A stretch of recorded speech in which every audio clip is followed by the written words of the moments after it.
Önce gelin Türkiye'nin Avrupa Birliği'nde önünü açın. Turcja chce wejść do Unii Europejskiej. It has taken European leaders by surprise. Turkey in European Union is a new one. We need to talk about Turkey and the European Union. The morning of July 10th, Vilnius, the NATO-Ukraine summit, the main focus of which was to be the future accession of Ukraine to the structures of the community. This topic was raised and the Ukrainians received some guarantees. However, this issue was somewhat overshadowed by a completely different event. Turkish President Recep Tayyip Erdoğan unexpectedly put a condition on his agreement to Sweden joining NATO. He said, and now the beginning of the quote, "Let us first pave the way for Turkey to join the European Union, and then we will agree to Sweden's accession," end quote. The Turkish president's ambitions were supported by Alliance Chief Jens Stoltenberg. Ben de bu akşam Sayın Genel Sekreter ve İsveç Başbakanı ile üçlü bir toplantı gerçekleştireceğim. İsveç'in NATO'ya üyelik sürecinin ilerleyebilmesi, üçlü mutabakatta kayıtlı hususların yerine getirilmesine bağlıdır.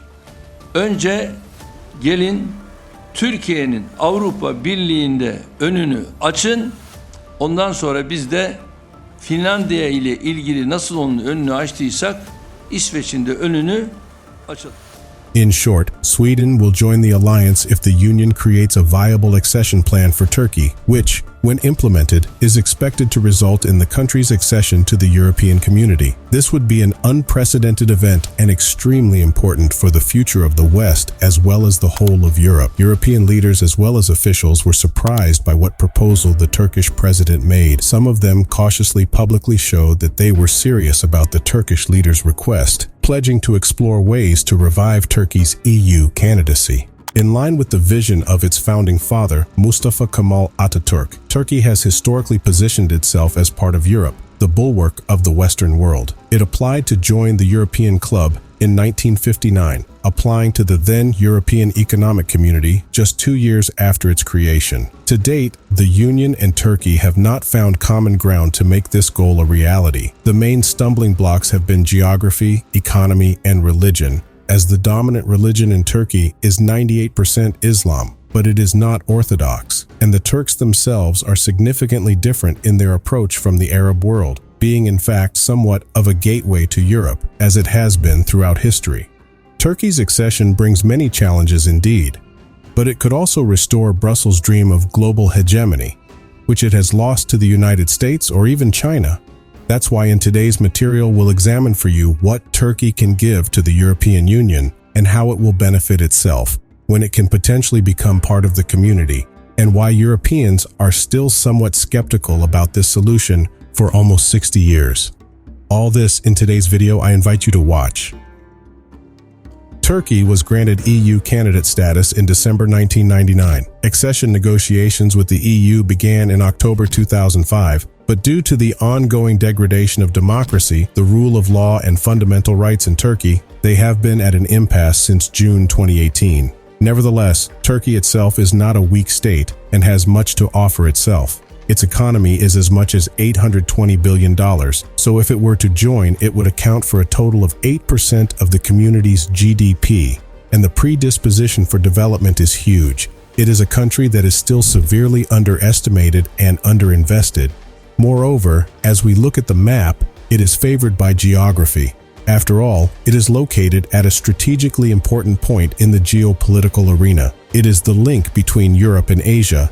97% of its territory is located on the Asian continent, but eastern Thrace lies directly in Europe, by which even despite the fact that only 3% is on the European continent, it is of great importance. All the more so because Turkey's largest city, Istanbul, is even a symbol of the connection of two continents, and the most telling element is the Bosporus Bridge, a 1.5-kilometer-long road corridor between Asia and Europe. Turkey's accession to the European community, however, comes with some problems that prevent it from joining. These are not economic issues because, as I said earlier, it's a large economy whose residents are not poor, either due to a GDP per capita of $10,600. That's not much less than the poorest country in the EU, Bulgaria. But when it joined, its GDP per capita was equal to $5,900. A total of 85 million people live in Turkey, and the country is not 0-1. The country's eastern reaches have repeatedly faced and continue to face Kurdish separatism. Kurdistan are the areas now marked on the map. The people who inhabit them believe that they are the largest nation without their own state, and with only residual autonomy in Iraq. In a sense, this is true in total. Kurds number nearly 30 million, and there are 12.5 million of them living in Turkey, which is 13% of the population. Despite the relative tightness of Turkey's borders, between 3.5 and 5 million illegal immigrants have arrived there over the past few years and are almost impossible to control. Biz üstümüzdeki yorganı, altımızdaki döşeği göçmen kardeşlerimize verdik buraya geldikleri zaman. Ama göçmen, adı üzerinde göçmen. Zamanı geldiği zaman yerlerine göç edilmesi lazım. Cumhurbaşkanı duyuyorsa sesimizi bir an önce toplasın, herkesi yerine yurduna yerleştirsin. Orada bir savaş vardı. Bu savaş bitene kadar dedik misafirimiz olsunlar, ölmesinler, çocuklara zarar gelmesin. Ama bu saatten sonra zararı gören biz. Not even the wall on the border with Iran, whose construction began in 2021 to guard against a wave of migration from Afghanistan taken over by the Taliban, has helped. Illegal migration is fostered by yet another fact. Mafia groups from the Balkans, Caucasus, and Arab countries have created their own backyard in Turkey. The main reason, of course, is the geography that makes the country an excellent bridge to Europe. On November 4th, Serbian drug boss Zeljko Bojanic was captured in Istanbul. The criminal was being pursued with an international arrest letter. He arrived in the Turkish capital thanks to a forged passport. This arrest reverberated in Turkey and even drew the attention of opposition leader Kemal Kılıçdaroğlu. The ferry Caledonia from Odessa, even before the outbreak of war in Ukraine, regularly arrived at the port of Karakoy in Istanbul at 8 a.m. on Wednesdays. Until recently, this was the traditional day for the delivery of new goods to Turkish and Middle Eastern brothels. Aksaray isn't just where they make the first contact with human traffickers. This is also where they'll get those crucial documents, such as fake passports, to make their way to their new lives abroad. Turkish journalist Şefik Dinç posed as a refugee to see how the system operates. En kolay tarafı pasaport oldu aslında bu işte. The easiest part, he says, was actually getting a passport. For just under $700 Canadian and within just 2 days, he became a citizen of Finland. Mafia groups tempted girls from Moldova or Ukraine with modeling jobs or other well-paid positions, but they actually sourced them for human trafficking. Turkey is one of the countries with the biggest problem with this. Criminal activity on the Bosporus is one of the main counter-arguments to the country's admission to the European Union, but it is not the only such problem. Also, key seems to be the aspect of how a part of Turkish society thinks about the EU have growing nationalist sentiments. Nationalist logic is fueled by the perception of a weak EU, which seems to be constantly on the verge of disintegration. The recent crises facing the EU have certainly helped to reinforce this idea. In particular, the management of the Greek economic crisis has instilled fear in many segments of Turkish society, who have come to believe that adopting the euro would be detrimental to their national economy. Additionally, from an economic standpoint, Turkey sees itself in a better position than the Union. Ben çok da Avrupa Birliği'ne girilmesi taraftar değilim açıkçası. Özellikle yani hani Avrupa'nın insan haklarını korumadığını çok düşündüğüm için, hani hiçbir şeyini de onaylamadığım için çok girmesi taraftar değilim. Bize bir faydası olacağını düşünmüyorum çünkü. Her iki tarafında bence birbirine karşı daha ılımlı yaklaşması gerekiyor. Hem Avrupa Birliği'nin hem de Cumhurbaşkanı'nın. Böylelikle o bozulan ilişkilerde düzelecektir diye ümit ediyorum ama her iki tarafında bir fedakarlıkta bulunması gerekiyor bence.